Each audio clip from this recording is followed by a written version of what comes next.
Entonces, estamos con nuestro tramadol muy utilizado. Acción central es un opioide de acción para un dolor moderado, no severo. Él tiene un mecanismo extra de acción que no deben olvidarse. Él además inhibe recaptación de noradrenalina y de serotonina. Entonces, todo paciente que recibe cualquier antidepresivo, que son los IRS, inhibidores de la recaptación serotonina, otros son de recaptación de serotonina y noradrenalina. Los últimos que fueron superiores en los antidepresivos, fluoxetina, paroxetina, citalopram, escitalopram, todos ellos son los IRS, inhibidores de recaptación de serotonina. Si tu paciente ya toma uno de ellos y además toma tramadol, podemos tener un síndrome serotoninérgico, que es mucha serotonina, ¿ya? Entonces, no olvidarse que además de este mecanismo de acción, el tramadol sí inhibe recaptación de noradrenalina y de serotonina. ¿Cuándo lo vamos a usar? En un dolor agudo y crónico que puede ser de moderado a severo. Tiene en su farmacocinética importante que él nos va alcanzando un equilibrio después de 36 horas de uso, como que va a ser mucho más estable su farmacocinética. Lo vamos usando más y su biodisponibilidad va aumentando. Se lo usa en bolos repetidos, pero repito, particularmente yo lo que he visto sin ser especialista en dolor, que la infusión continua probablemente sea mucho más útil en estos pacientes que hacer en bolo. Dos motivos, que el fármaco va entrando, entonces la analgesia probablemente va a ser permanente. Uno, cuando el dolor ya se desata es más difícil de controlarlo. Y en bolos repetidos, ¿cuál sería el riesgo? Ustedes pusieron en bolo, creo que ya no tengo más. Ya, si pusieron en bolos, ¿cuál es el riesgo, no de ustedes, de enfermería? ¿Cuál es el riesgo de colocar un tramadol en bolo?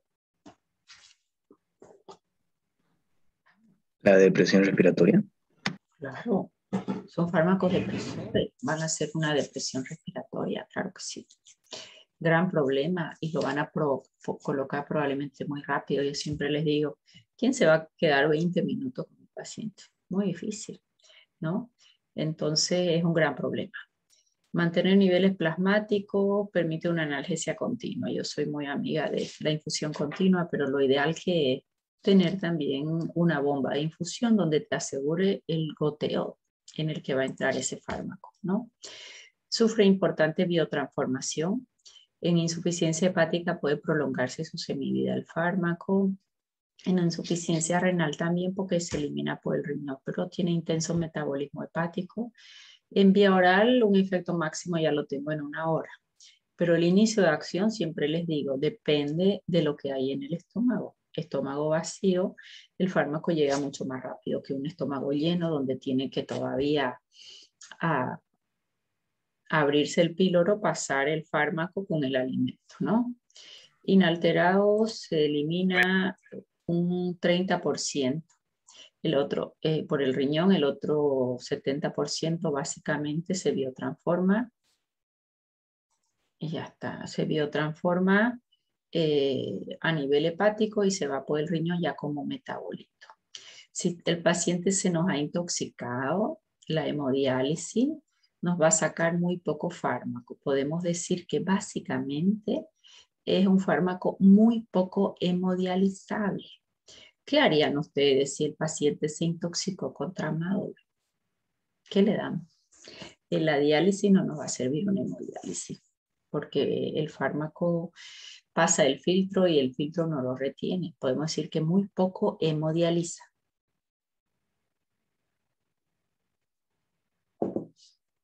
Muy poco hemodializa. Wow.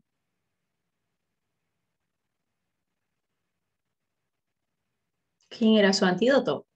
Antagonista puro. Naloxona. Naloxona o naltrexona, eso. 0,4 miligramos de naloxona y ese fármaco lo hacemos hasta ir recuperando todos los síntomas que dio la intoxicación. Si hay miosis, hasta que ya la pupila vaya mejorando, hasta que la respiración va mejorando. El tema intestinal, eso es mucho más lento, no lo voy a ver tan rápidamente, ¿no? ¿A qué paciente no le damos tramadol? Intoxicaciones agudas por fármacos depresores, desde un alcohol. Es un problema cuando llegan los accidentados alcoholizados y hay dolor. Pacientes que toman hipnóticos, otros opioides.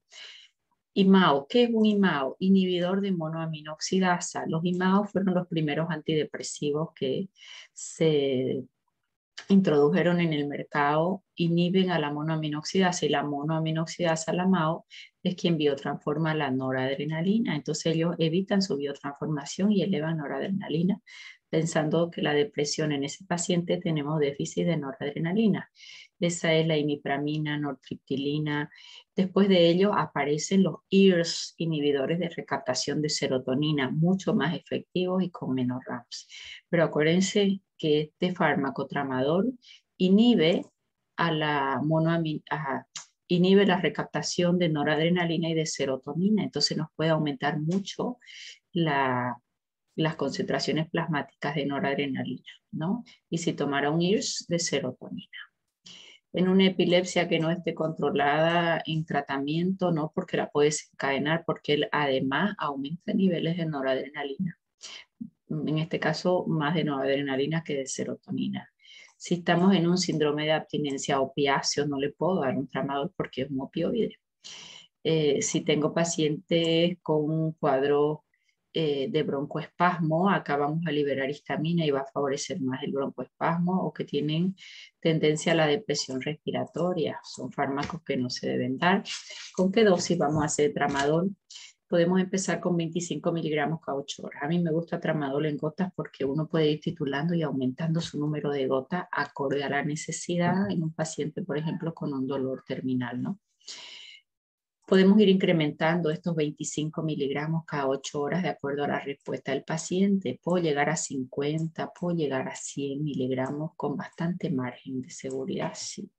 No más de 400 miligramos por día. Si tu tramadol ya llegó a 400, lo más probable es que tengas que dejar y no consigues controlar el dolor. Dejas tramadol y vas a un hipnoanalgésico de mayor intensidad. Infusión continua, yo soy muy amiga de la infusión continua. Generalmente podemos hacer los 300 miligramos de todo el día en infusión continua y además su antiemético y cada 8 horas, ¿no? Endovenoso vienen las ampollitas 50 y 100 miligramos, podemos hacer cada 4 horas o cada 6 horas y o infusión continua, la dosis de todo el día me gusta mucho más, ¿no?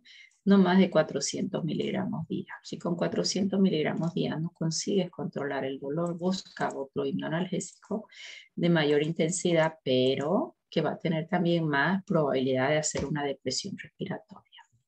Los pobres niños están siempre exentos en los ensayos clínicos, a no ser que su enfermedad sea terminal, y ellos también tienen dolor. Sin embargo, la literatura te dice que no le des a los niños menores de 16 años. Está politraumatizado, postoperatorio, un AINE no le controla. ¿Qué tienes que hacer? Le damos nomás un tramador.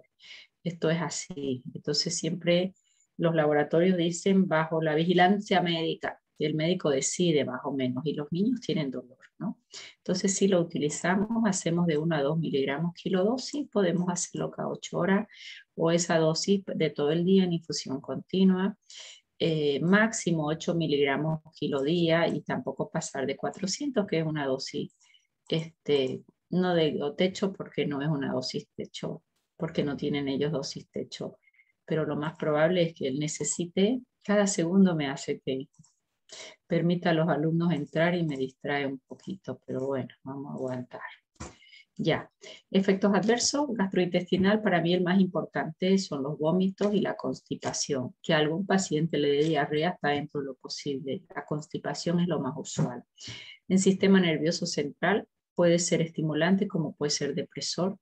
No se olviden que aumenta noradrenalina y aumenta recaptación o inhibe recaptación también de serotonina. Entonces aumenta el nivel de noradrenalina y aumenta serotonina. Puede haber depresión, ansiedad, como puede haber euforia. O sea que estos efectos adversos un poquito varían en cada paciente. A nivel cardiovascular hemos dicho que son depresores. Generalmente hay depresión, puede haber hipotensión, taquicardia refleja, pero lo más usual es que haya depresión cardiovascular. con una respuesta refleja. Aumenta la CPK, es la creatinina-fosfoquinasa, ese es el producto de degradación de masa muscular. Muy característico en algunos fármacos como las estatinas, por ejemplo, que se utilizan para el colesterol y los triglicéridos, para disminuir y inhibir a la 3-hidroxiglutaril coenzima reductasa, que es la última enzima que va a formar el colesterol. Ellos en muchos pacientes aumentan la CPK y nos hace insuficiencia renal. Entre otros efectos puede ser artralgia, dolores musculares, está dentro de lo posible, ¿no? Pero es muy poco usual. Bradicardia puede ser porque él es depresor, pero si la hipotensión es muy brusca, más bien lo que espero es una taquicardia, pero estos efectos, como les decía, son muy variables de acuerdo al paciente. Puede aumentar las enzimas hepáticas, sí, alterar el apetito también y pueden hacer pancreatitis. En sistema nervioso central, así como hacen euforia, pueden hacer disforia, que es exactamente lo contrario, más por una acción del, ¿no? Retención genitourinaria, esto es muy usual, con morfina principalmente, y puede haber retención urinaria y pueden hacer hasta globovesicar los pacientes. A nivel inmunológico, como toda reacción autoinmune, desde un rash o de hipersensibilidad alérgica, perdón, desde un rash hasta un shock anafiláctico, como cualquier fármaco, y también disminución de las plaquetas, ¿no? Esa disminución de plaquetas yo lo he visto mucho últimamente, pacientes que toman antidepresivos. Y se asusta el paciente porque bajan las plaquetas y los leucocitos. ¿Y por qué lo estamos viendo ahora con tanta frecuencia? Porque la depresión ahorita es como un denominador común por pandemia, ¿no? Entonces como que el uso de antidepresivos ha aumentado. Cuando se le hace un control a esos pacientes que capaz pasaron COVID, hay leucopenia, entonces queremos ver si ya esos leucocitos mejoraron y a veces es el antidepresivo y muy relacionadito con baja de plaquetas. Es leucopenia con una plaquetopenia. ¿Alguien quería preguntar algo?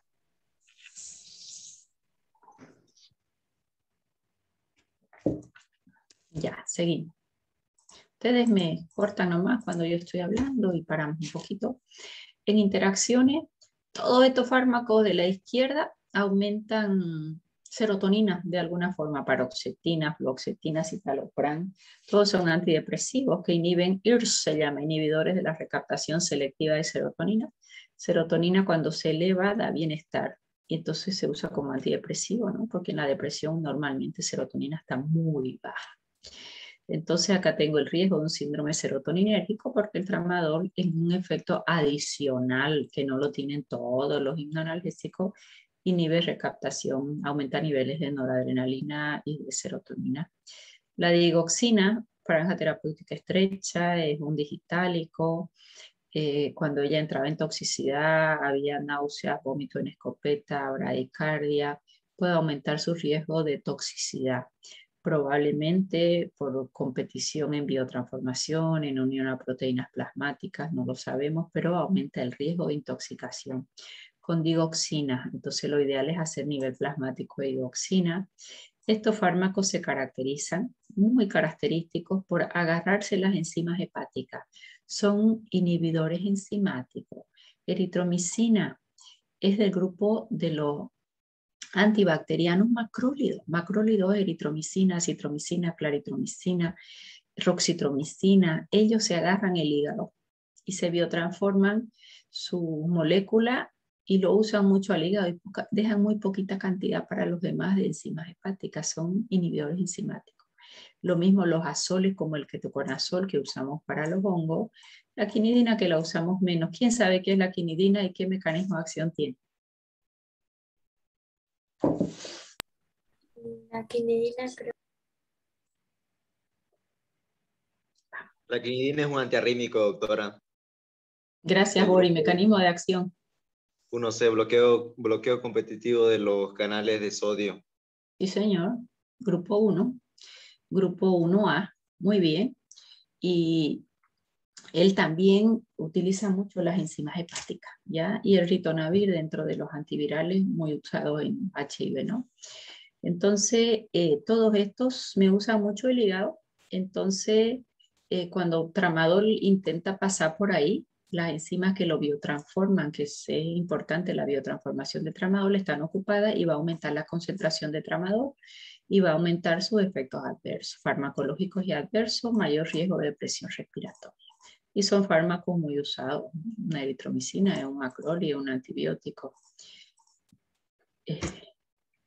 Otras interacciones con el alcohol. Este es un gran problema. Pacientes que llegan bajo efecto de alcohol y doloridos por un accidente, por un politraumatismo, le das un analgésico y todos son depresores, los hipnoanalgésicos. Entonces la depresión respiratoria puede llevarle a la muerte del paciente, ¿no?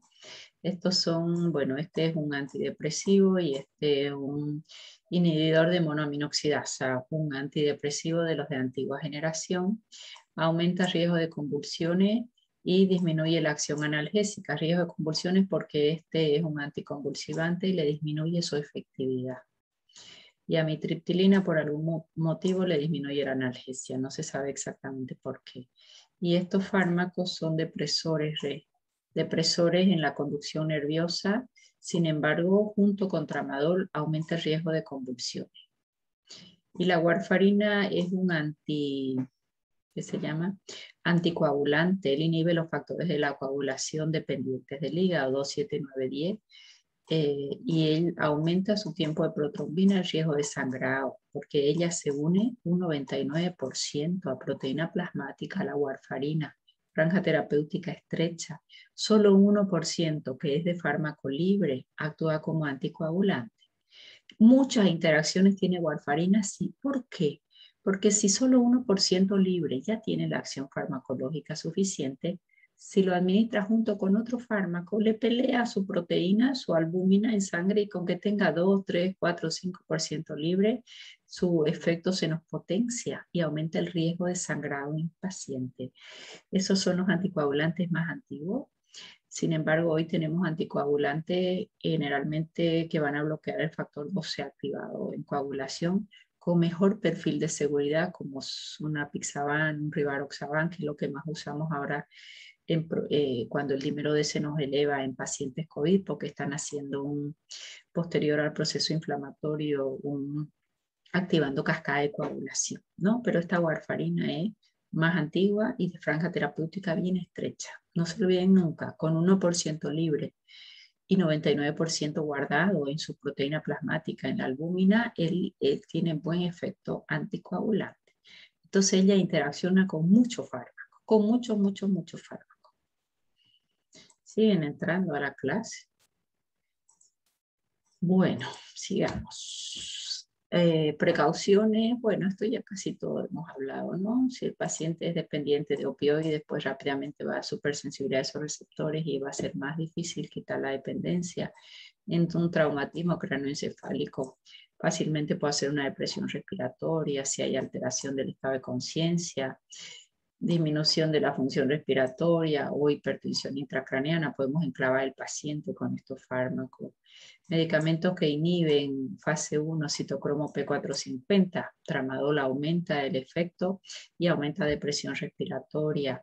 Esto es importante. El paciente llega con mucho dolor. Hasta que no tengas el diagnóstico, no le quites el dolor, lamentablemente, porque puede enmascarar una patología. Si es una apendicitis, haz las maniobras primero. Necesitamos probablemente una ecografía, tener un buen diagnóstico antes de dar un analgésico. Esto es una apendicitis, vamos a entrar a operar en 2 horas. Preparen el paciente, le hacemos coagulación, sangría, recién le doy el hipnoanalgésico, pero no en cuanto llega, cuando todavía no tenemos claro de qué se trata, porque nos va a enmascarar la patología. Pacientes que están acostumbrados al uso de tramadol lo consiguen fácilmente en la farmacia sin receta en nuestro país, lamentablemente, aunque la ley dice que es de venta bajo receta archivada. Si hay disturbios emocionales, depresión, riesgo de suicidio en los pacientes, puede aumentar más esta conducta. O si ya hay somnolencia, olvídense, ¿no? Si está alcoholizado, olvídense de usar un hipnoanalgésico.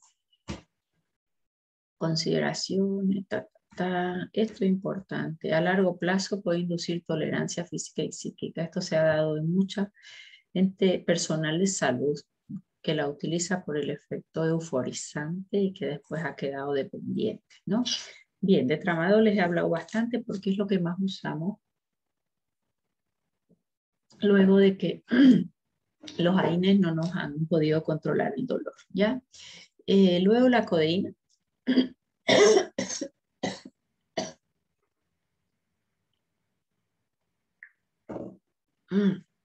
Perdón. Codeína también para un dolor de intensidad. Es un hipnoanalgésico con una acción leve a moderada, con varios efectos farmacológicos, ya los hemos visto, dosis mínima 15 miligramos y no dar más de 1,5 miligramos por kilo porque van a aparecer ya las RAMs.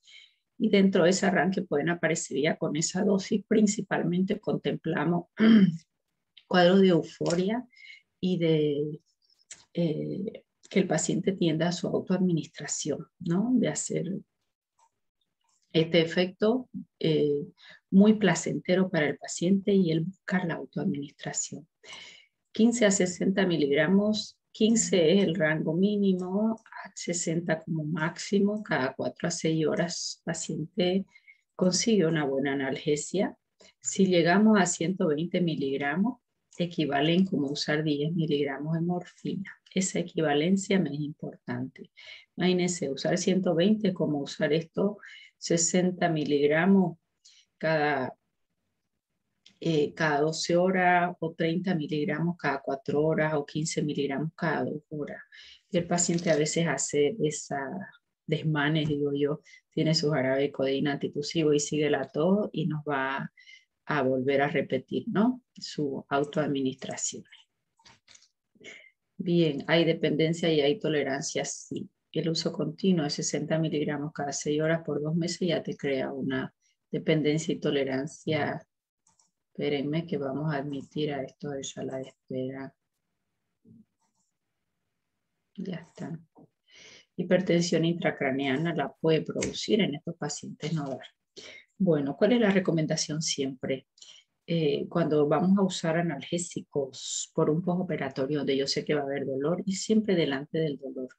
No se olviden nunca de su profesora. Incluso hay que insistir, revisar los que vayan a ser cirujanos. Los cirujanos son fantásticos cirujanos y en clínica un poquito quedaron cortos a veces, ¿no? Como que no es importante. Y sí es importante el confort del paciente en el postoperatorio. Ir delante del dolor, entonces hacer analgesia previa al acto quirúrgico y en el postoperatorio lo ideal siempre es dejarle su infusión continua. A veces no se hace porque, claro, una enfermera para 30 veces o no hay bombas de infusión, está el riesgo de que el paciente aumente el goteo, y miedo de una depresión respiratoria hace que no usemos los hipnoanalgésicos, pero bien utilizados, yo creo que es lo justo para un paciente, ¿no? Ir delante del dolor siempre es lo ideal cuando se puede. Cuando yo sé que este evento va a provocar dolor, no cuando ya el paciente viene con dolor. Individualizar el dolor porque los umbrales del dolor son muy diferentes de un paciente a otro. Buscar a qué dosis, qué intervalo me va a producir menos reacciones adversas. Según el tipo de dolor, elegir el fármaco. Hemos visto en los AINES, por ejemplo, cuál voy a usar, si la cirugía es más sangrante, menos sangrante, si hay un dolor visceral, si hubo mucha manipulación. Todas esas características que les he ido remarcando en cada caso son extremadamente importantes. Analgesia aditiva en algunos tipos de dolor, por ejemplo en las neuropatías, funciona muy bien un tipo de anticonvulsivantes como la gabapeptina, la pregabalina, que son bloqueantes de canales de sodio, entonces bloquean la conducción del dolor, son buenos coadyuvantes, o los antidepresivos tipo imipramina también, duloxetina, son coadyuvantes en los analgésicos, en manejo de algunos tipos de dolor. Las combinaciones ya saben que tienen que tener extrema precaución. ¿AINES entre sí? No, busque uno solo a dosis techo. Hipnoanalgésicos entre sí, no, busque uno solo y lo puede combinar con el AINES, pero no, ni los AINES entre sí tiene mucha lógica, ni los hipnoanalgésicos entre sí. Siempre anticiparme a los efectos adversos. Si voy a usar un hipnoanalgésico, que yo sé que da estreñimiento, que da náuseas y vómitos, pues tendré que tener todas las precauciones al respecto, ¿no?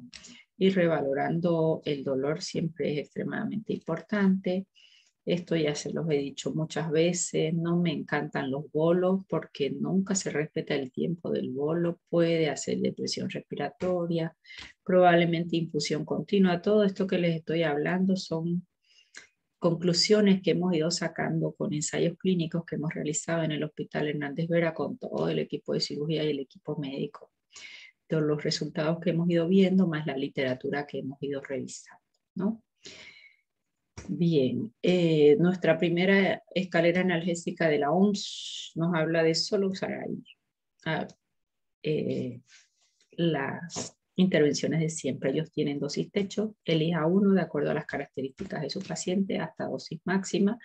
Ahí tienen algunos fármacos a elegir de acuerdo a las características del dolor y del paciente.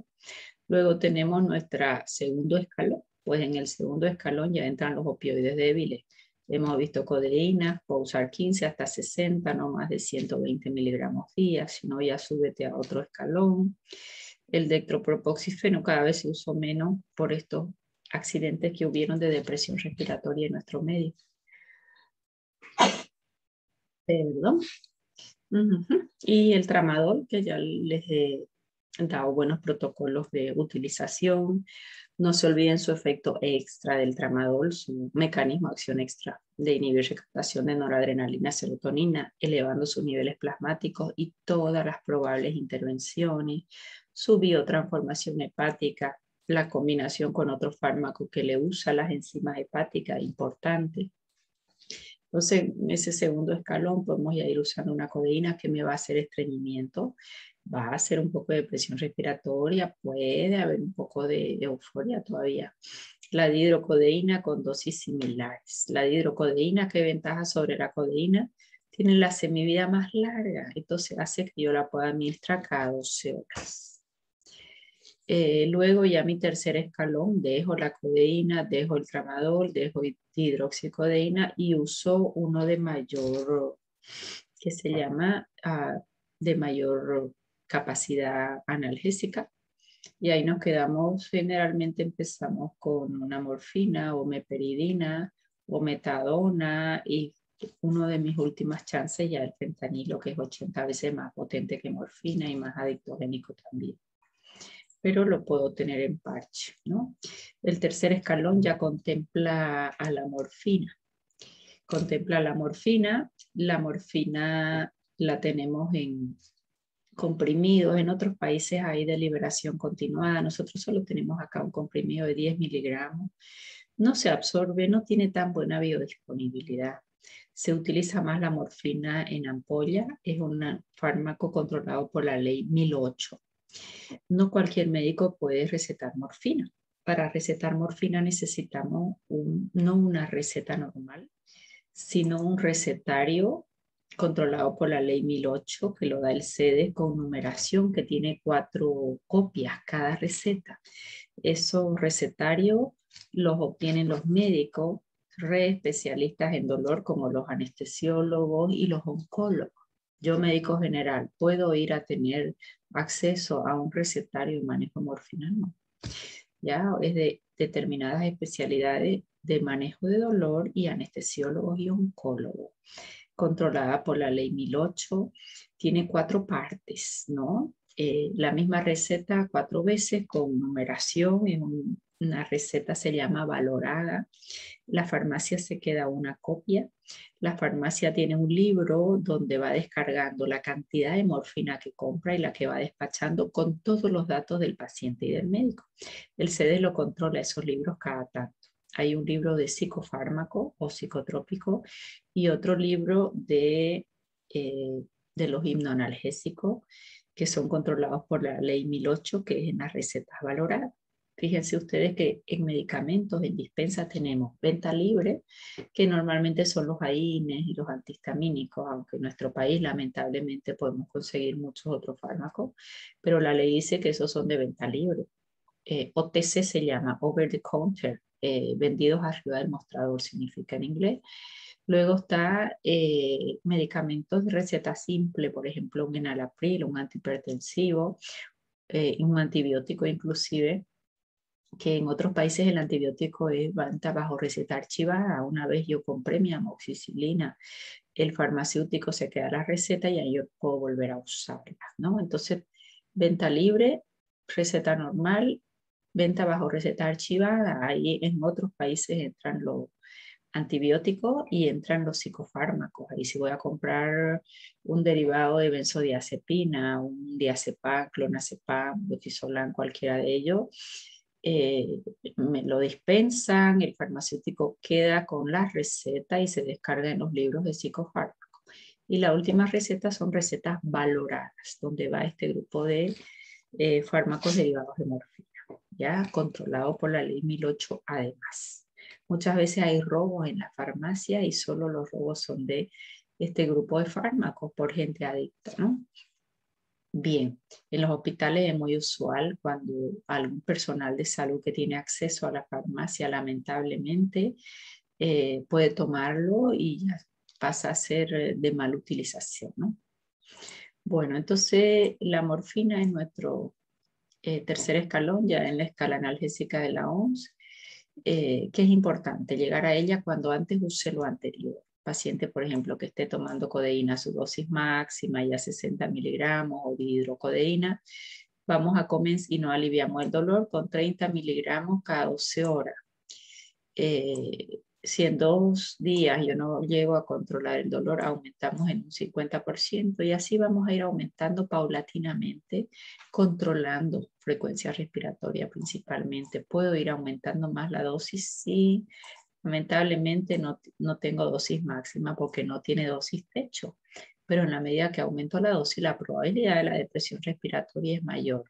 Si la hemos ido aumentando muy gradualmente, hay cierto grado de tolerancia a la depresión respiratoria, que es lo que pasa en pacientes que se llama terminales, ¿no? Que vamos aumentando y él cada vez hay menos depresión respiratoria. En nuestro medio tenemos la morfina, ampollas de 1 miligramo y ampollitas de 10 miligramos, ¿no? Generalmente se hace solución decimal, el miligramo lo vamos a diluir en 9 ml para tener 10 ml en la solución y ahí vamos administrando al paciente, titulando siempre el dolor. Su mecanismo de acción, agonista mu-kappa delta, en el intestino también una acción en receptores mu y provoca buen estreñimiento, es un analgésico, no hay pérdida de conocimiento, pero sí hay una importante sedación con la morfina. Como todo hipnoanalgésico, la miosis es un signo característico del efecto de morfina, depresión respiratoria muy relacionada con la dosis, con la velocidad de administración. Si lo hacemos, su aumento cada vez más gradual, hay un poquito más de tolerancia a la depresión respiratoria. Como todo depresor va a bloquear el centro del átomo, pero son antitusivos, pero por depresión del sistema nervioso central, que a la vez bloquean en el bulbo el centro de la tos y el respiratorio, ¿no? Náuseas y vómito, eso es por estimulación de zona quimiorreceptora gatillo. Toda vez que voy a usar morfina tengo que antecederme, más si es un postoperado, colocar el antiemético. No tiene vómito el paciente, ¿por qué le habrán puesto? Porque está recibiendo morfina y la morfina le va a estimular el centro del vómito y ese paciente no puede vomitar, está recién operado. Va a aumentar la presión intraabdominal, puede haber una dehiscencia de suturas, ¿no? Otro efecto cardiovascular, ya los hemos conversado antes, los mismos son, hay liberación de histamina, puede haber una hipotensión muy brusca, taquicardia refleja y como es depresor puede haber bradicardia. Gastrointestinal, ya hemos visto también. Intestino grueso disminuye las ondas peristálticas, contracción del esfínter de Oddi puede causar mucho dolor, puede aumentar hasta 10 veces la presión en colédoco y hacer un cólico biliar terrible. Está dentro de lo posible. A nivel genitourinario aumenta la amplitud y las contracciones en el uréter, pero disminuye la eliminación de líquido, hace retención urinaria, me puede hacer globo vesical, disminuye el flujo urinario y termina paralizando el uréter. A nivel genitourinario, entonces inhibe este reflejo de la micción y en útero puede prolongar trabajo de parto. Eso es un problema cuando se quiere un parto natural sin dolor, ¿no? Que coloca morfina, pero puede prolongar el trabajo de parto. A nivel inmunológico, como todo fármaco, desde un rash cutáneo hasta un shock anafiláctico. Sí hay mucha tolerancia y dependencia muy relacionada con dosis cada vez mayores porque esos receptores dejan de funcionar, se van invaginando y yo tengo que estimular nuevos receptores que son los de reserva para tener el mismo efecto farmacológico. Su pico de abstinencia aparece después de 3 días a 4 de la última dosis y desaparece entre el día 7 al 10. El tema es que podamos tratar los pacientes, ¿no? El síndrome de abstinencia. Su farmacocinética es bastante individual de un paciente a otro. Hay buen metabolismo del primer paso hepático. En vía oral no es muy efectiva la morfina. Generalmente la vamos a usar por vía parenteral endovenosa, diluida, titulada. Intensa biotransformación, se va por la leche materna, es muy liposoluble, por eso llega al sistema nervioso central y al feto. Mamás morfinómanas, nacen los bebés y tienen un síndrome de abstinencia extremadamente alto. Contraindicado como todo hipnoanalgésico, pacientes asmáticos y enfisematosos. Los que tienen obesidad severa ya pueden agravar un cuadro respiratorio importante, más el reflujo que pueda aparecer. No dar en enfermedades donde no tienes el diagnóstico todavía. Esto ya lo hemos hablado, ¿no? Patologías donde hay un descontrol del sistema endocrino también puede agravar, ¿no? Pero son fármacos que la idea es no usarlo de forma crónica, ¿no? Excepto en pacientes terminales. Su interacción más importante. Si yo lo combino con un fármaco que es agonista-antagonista, como una pentazocina, esto lo vemos muy frecuente en los hospitales. Le deja sosegón, es el nombre comercial que más tenemos en pentazocina, sino el único. Si no le controla el dolor, hágale una morfina 3 cc de solución decimal a la necesidad y el paciente va a estar a mayor grito de dolor porque le va a bloquear los receptores, ¿no? Por eso idealmente no combinen los hipnoanalgésicos. Una dosis de morfina de alivio del dolor, 0,14 miligramos por kilo, eso nos controla un 70%, en el 70% de los pacientes, una dosis bastante estandarizada, pero depende del paciente, depende de titular el dolor, depende de la farmacocinética de cada uno. La idea es ir aumentando muy gradualmente la dosis, ¿ya? Queda menos de 1 minuto, me falta muy poquito. Capaz 2 o 3 minutos de clase, lo terminamos el día jueves si me falta, ¿ya? No me voy a ir sin despedirme, les espero el día jueves, voy a hacer anticipadamente la invitación. Si el chat no nos anda bien, revisen siempre la plataforma, ¿ya? Luego la meperidina muy usada. Esa sí la tenemos por vía oral con mejor biodisponibilidad que morfina y la tenemos en ampolla, muy parecido a su perfil a morfina. 100 miligramos de meperidina es como 10 miligramos de morfina. Entonces son bastante bioequivalentes, los mismos efectos adversos. La biodisponibilidad de meperidina un poquito mejor. Intenso metabolismo hepático.